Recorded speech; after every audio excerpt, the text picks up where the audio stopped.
Salve Maria! Sempre em ambientes de apostolado, seja paroquiais ou pela internet, temos que conviver com pessoas que têm atitudes orgulhosas. E nessa postagem vamos comentar um pouco como lidar com a situação. Seja porque a pessoa, no geral, tenha boa intenção, mas naquele assunto em si esteja sendo orgulhosa, ou também em casos mais graves a pessoa esteja usando de malícia. Sempre um sinal claro do orgulho é quando a pessoa está procurando mais a opinião, corroborar sua opinião do que buscando a verdade em si. São tipicamente aquelas pessoas que não querem ouvir conselhos. No primeiro caso, também tem as pessoas que ouvem conselhos demais. Ela vai buscando a todo momento várias pessoas, mas mais para corroborar a sua opinião do que buscar a verdade em si.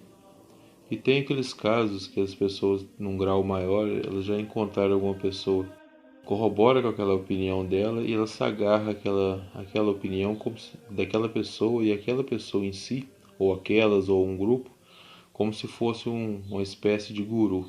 Nesses dois casos, que são os mais claros, o antídoto é o mesmo. Então, para ajudar as pessoas e ajudar nós mesmos também nessa situação, estaremos praticando a virtude da correção fraterna. Então, acima de tudo, nós temos que ter a reta intenção de ajudar aquela pessoa por amor a Deus. Porque se estivermos simplesmente querendo vencer uma argumentação ou parecer melhor do que ela, estaremos caindo no mesmo erro do orgulho. Então, o primeiro passo é a reta intenção, ajudar a outra pessoa a sair do erro, mas por amor a Deus, para ela se aproximar mais de Deus. Segundo ponto é ser muito objetivo, ser bem claro na sua resposta. Então, se por um acaso você não entende bem daquele assunto, antes de responder você deve pesquisar, buscar o que a igreja ensina a respeito daquilo, pesquisar na internet, que hoje em dia é muito fácil, para você ter uma clara ideia de como agir. Buscar nos ensinamentos do magistério da igreja, na palavra dos santos, para você poder dar uma resposta bem objetiva, para aí sim passar para o próximo passo. O resultado de ser objetivo é o seguinte: sempre que você diz a verdade, você vai direto à consciência da outra pessoa, pois Deus também fala através da consciência das pessoas. Deus está a todo momento dizendo à pessoa procurar o bem e evitar o mal. Essa é a voz interior da consciência. Então, quando nós dizemos alguma coisa exteriormente que também atinge a consciência, é como se houvesse um choque, e esse choque incomodasse a consciência da pessoa. Como Deus tem acesso à consciência da pessoa e está sempre chamando a pessoa para o bem, ela a todo momento está fazendo escolhas de aceitar a palavra de Deus na sua consciência ou de fugir dela. Quando você dá um conselho objetivo a partir da verdade, você está reforçando esses ditames da consciência na cabeça da pessoa. A partir desse momento, reforça ainda mais as escolhas que ela tem que fazer. Ou ela segue para o caminho do bem ou não.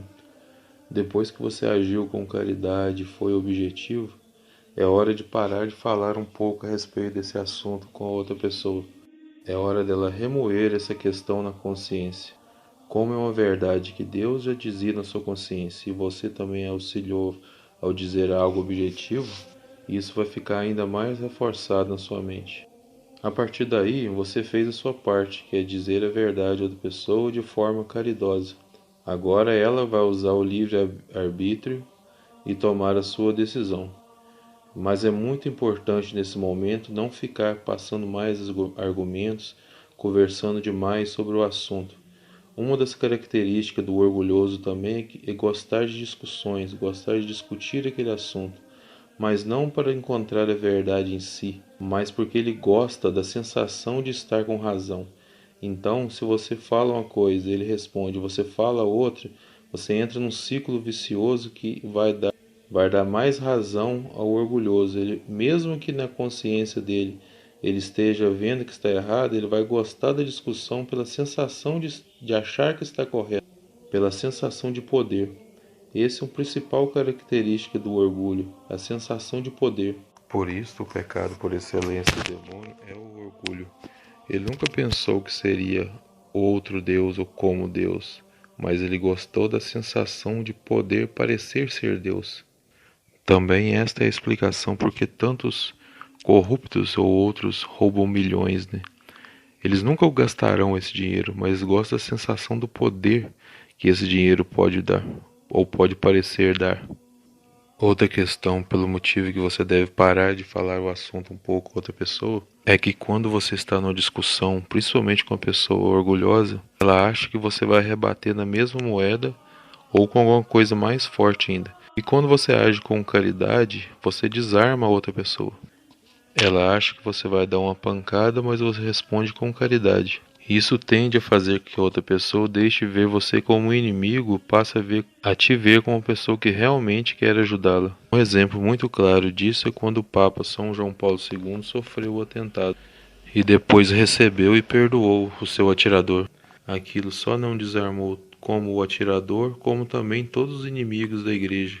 Toda vez que aparece um maluco desses falando que a Igreja Católica é violenta, se você lembra esse exemplo do Papa João Paulo II, isto desarma qualquer argumentação deles. Então, recapitulando, primeiro você deve agir com caridade, a intenção de ajudar o outro por amor de Deus. Segundo ponto, ser bastante objetivo. Entender do assunto que você está falando para dizer sempre a verdade através do magistério da igreja, da palavra dos santos e de homens e mulheres sábias da igreja. Porque o orgulhoso, para corroborar a sua opinião, ele tende a buscar coisas fora da doutrina da igreja. Próximo passo, passar um tempo sem falar com outra pessoa sobre aquele assunto para não dar mais munição para a discussão e também para desarmá-la se ela tinha alguma intenção um pouco mais raivosa. A partir desse ponto, o que você deve fazer sempre é rezar, pois a conversão é algo que se dá através da pessoa e Deus somente. A gente pode ser no máximo um instrumento. Quando a pessoa ouve a verdade através de sua consciência, através de circunstâncias, através de conselhos e pregações, ela tem tudo o que é necessário para discernir as suas escolhas. Mas aí é uma questão do mistério da liberdade humana. Ou a pessoa aceita a verdade e a vive de forma bem feita, ou ela endurece mais o seu coração para o lado do mal. É o que acontecia muito quando Nosso Senhor pregava aos fariseus.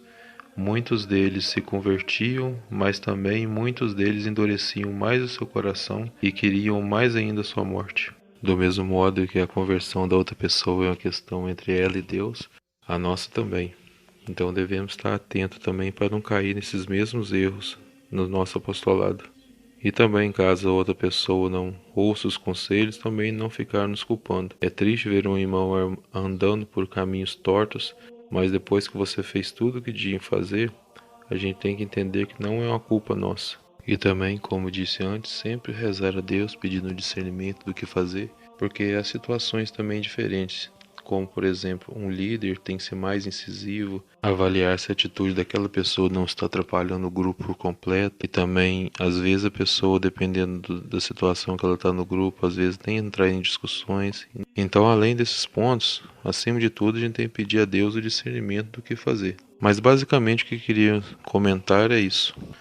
Quando surgir situações, tente levar esses pontos. Seja caridoso, objetivo. E principalmente se perceber que a pessoa não está ouvindo, para de falar num assunto um pouco. Você vai reparar que se a pessoa tiver boa vontade realmente, ela vai te procurar de novo para conversar com mais humildade naquele assunto. Então é isso. Se foi útil esse áudio, peço que compartilhe com mais pessoas para ajudá-las também. Louvado seja nosso Senhor Jesus Cristo, para sempre seja louvado.